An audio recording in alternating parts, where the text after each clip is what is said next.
Salut tout le monde, c'est la Grèce de BetCleaver et je suis avec. Fred 12 de BetCleaver également. Donc voilà, donc Fred, on a parlé en off, tu voulais dire un petit truc avant de commencer les hostilités. Ouais, c'est par rapport, tu sais, ben, au sentiment qu'on avait hier et les propositions de bet que l'on a faites tous les deux en début d'après-midi. Et ceux qui ont suivi se sont certainement aperçus que, eh ben, bien sûr, les choses avaient évolué, notamment sur les players, que Shea Gilgeous-Alexander a joué contre les Mavs et donc ça change bien entendu automatiquement les choses. Et en plus, il a mis 33 points. Et donc, ça fait basculer un peu le bet qui était prévu. Et puis pour les Clippers aussi, Léonard était annoncé. Et puis à la finale, il ne joue pas. Donc c'était juste pour préciser qu'à l'instant où on prépare ces bêtes, ces propositions que l'on fait, on ne peut pas maîtriser l'évolution des rosters et une heure avant le match, savoir ce qui peut se passer. Donc c'était juste pour dire que il faut tenir compte de ça aussi pour ceux qui restent éveillés le plus tard possible et donc après ajuster par rapport au sentiment qu'on peut avoir en début d'après-midi. Voilà, Ouais, c'était ok. juste ça, tu vois. Ouais, bah parce que surtout que t'as parlé de Léonard et on l'avait dit aussi en off que bon, c'était important et ouais, comme tu dis, ouais, il a pas joué, c'est sûr que ça change un peu la donne. Mais bon, après Et c'est ben voilà, surtout que Paul George n'était pas là, Marcus Morris n'était pas ouais, là, ouais, bah ouais, ça commence à et faire du monde de part. tu rajoutes Léonard qui au dernier moment se sort et puis l'autre qui arrive. Voilà, la bascule, elle se met là, à mon sens, quoi. Ouais, mais de toute façon, après, on peut pas faire autrement par souci Non, d'organisation du podcast. Puis après, nous, il faut bien sûr, bien qu'on sûr, bien l'envoie sûr, aux administrateurs et qu'ils bien fassent un sûr. peu leur schmilblick pour arriver à sortir quelque chose de bien. C'est impossible de sortir des podcasts à minuit. Non. Ouais, après, c'est un peu le défaut de jouer les sports, on va dire, américains, quoi. Ouais, Surtout en Europe. c'est un peu compliqué. Voilà, Ouais. tout à fait. Bon, Et puis du ça fait coup, partie du jeu de la ouais. NBA aussi, où Ah ouais. voilà, Bah, autant NBA, si NHL, Shea Gilgeous, ouais, voilà, NFL aussi. si t'as un joueur qui joue pas, on en prévoit un, et puis là peut-être que les Clippers, je sais pas, on décide au dernier moment, et bien ils ménagent Léonard, il faut l'impasse sur le match. Voilà. C'est ça. Bon, du coup, on passe un peu sur la carte. Donc, il me semble qu'il y a Ouais, 10 matchs au programme. c'est ça. Nous, on en a choisi 3. Donc voilà, je suis passé sur la page de Monsieur XBet. Donc, c'est les Bucks H-4, Miami Heat en ML et les Nuggets H-6. T'es d'accord, Fred? Ouais, je suis d'accord avec toi. Donc voilà, donc je te laisse un peu expliquer le pourquoi du comment. Il y a ces 3 bêtes qui sont sortis favoris des 7 Ben autres. voilà pour les Bucks, il me semble qu'on a là bon un gros match bien entendu de la conférence Est, mais j'ai trouvé les Bucks sur les deux premiers matchs déjà bien réglés. Le roster a pas trop bougé. Bon, Middleton n'est toujours pas revenu, mais ça joue bien, ça a des automatismes. Bon, les Bucks qu'on connaît, ils sont à la maison et les Nets, par contre, ben, ça se cherche encore. Bon, évidemment, Irving et Durant, ils arrivent à tirer leur épingle du jeu.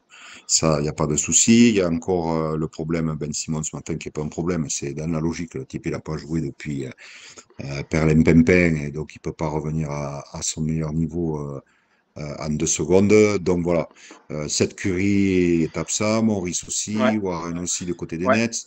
Donc ça fait quand même un peu, surtout Curry qui est un shooter.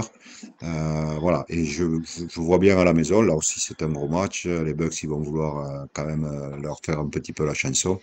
Donc le spread est intéressant. Voilà. ouais, c'est ça, spread à H-4. Donc ensuite, et c'est ça, c'est un peu rigolo parce qu'on a choisi, enfin, moi aussi, mais on a choisi les hits et la cote on l'a vécu en direct, hein, on aurait dit, Ah on ouais, aurait dit, c'était on aurait dit extraordinaire, ouais. qu'on était des traders, hein. C'était Ouais, ouais. impressionnant. Donc Miami Heat à 1,81, je crois qu'elle était à Elle était à plus 1,80. de 2. Elle était à Mhm. plus de 2. Elle était Ouais, à deux c'est ouais, points. c'est Ouais, impressionnant, ouais, ouais. Eh bien, impressionnant. il a dû se passer quelque chose là en direct. Alors, peut-être, on n'a pas vu, mais peut-être au niveau de la composition. de la composition Ils sont... de Portland, je sais pas, on le saura plus tard. En tous les cas, bon, on était de toute façon parti, tu te souviens, on était parti quand même pour tenter le 8 parce que bon, les Blazers, ils ont 4 victoires, c'est bien, ça joue bien, Excellent. etc. Mais bon, toute série a une fin. Et puis le 8 a plutôt tendance, quand ils sont dehors, à se ressouder. Alors, ils sont pas très très en forme. Ils ont joué à la maison la plupart du temps. Lovry, eh ben, il fait un peu son âge. C'est pas encore bien en réglage. Mais là, en étant dehors, peut-être que ça va ressouder un petit peu le groupe. En tous les cas, les 2 dernières saisons, ils fonctionnaient comme ça. Et c'est un gros match chez le leader de la conférence Ouest. Donc, à tenter sans regret, à tenter sans regret. Et puis, bon, pourquoi pas, parce que, comme tu disais, ben, la cote, elle a fondu de 0,2 là, Ah en ouais, 2 secondes. impressionnant. Donc, impressionnant, quoi. Il doit se passer quelque chose. Donc, sans regret.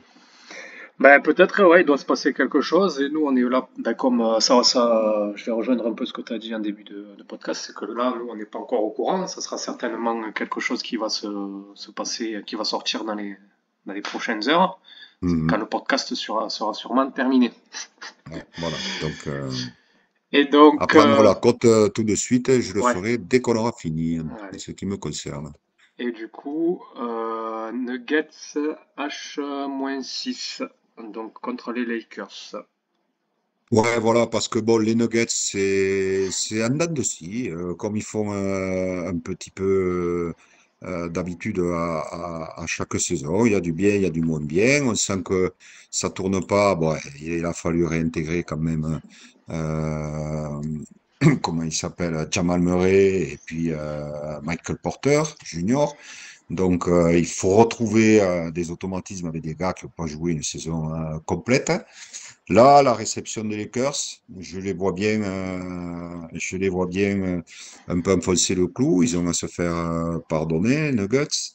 Et puis bon, l'état des Lakers, quoi. L'état des Lakers, c'est C'est pitoyable. surtout ça.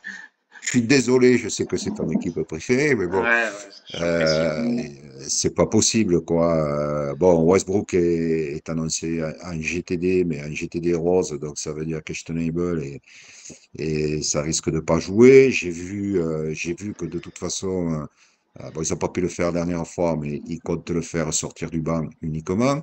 Bon, et il a fait n'importe quoi contre Portland les 2 dernières minutes, hein, tant et si bien que même si LeBron l'a défendu, tout le monde s'est demandé qu'est-ce qu'il foutait là sur le parquet sur des moments où tu passes à 2 minutes d'affaire à +7 et tu finis, tu perds. +7 et possession. Donc ça, c'est la brique qu'il a mise sur les 3 points. Et puis bon, c'est une équipe où on voit que ça va pas, quoi. Donc, ben, ce qui était prévu se passe, hein, c'est-à-dire qu'ils ont rien changé, ils n'ont pas réussi à trader Westbrook. Certainement, ils vont essayer de le faire le plus tôt possible, mais personne n'en veut avec le contrat qu'il a. Et puis voilà, donc je vois bien les Nuggets à la maison s'imposer. Ok. Ok, ouais, oui, c'est sûr, hein, vu la forme des Lakers. Ben après, l'équipe elle commence à être un peu vieillissante, quoi. Hein, parce que Westbrook, il est Ouais, pas. c'est ça. Et puis bon, à Westbrook, part James, Davis bon. ouais, voilà. Et à part Davis et James, et puis Davis, même si on regarde un peu plus loin sur le cours là, enfin, pas falloir, bah, c'est une équipe, moi, sincèrement, je l'ai mis sur le forum, mais moi, c'est une équipe qui accrochera les play-in, pas plus dans l'état des choses et en espérant que personne ne se blesse.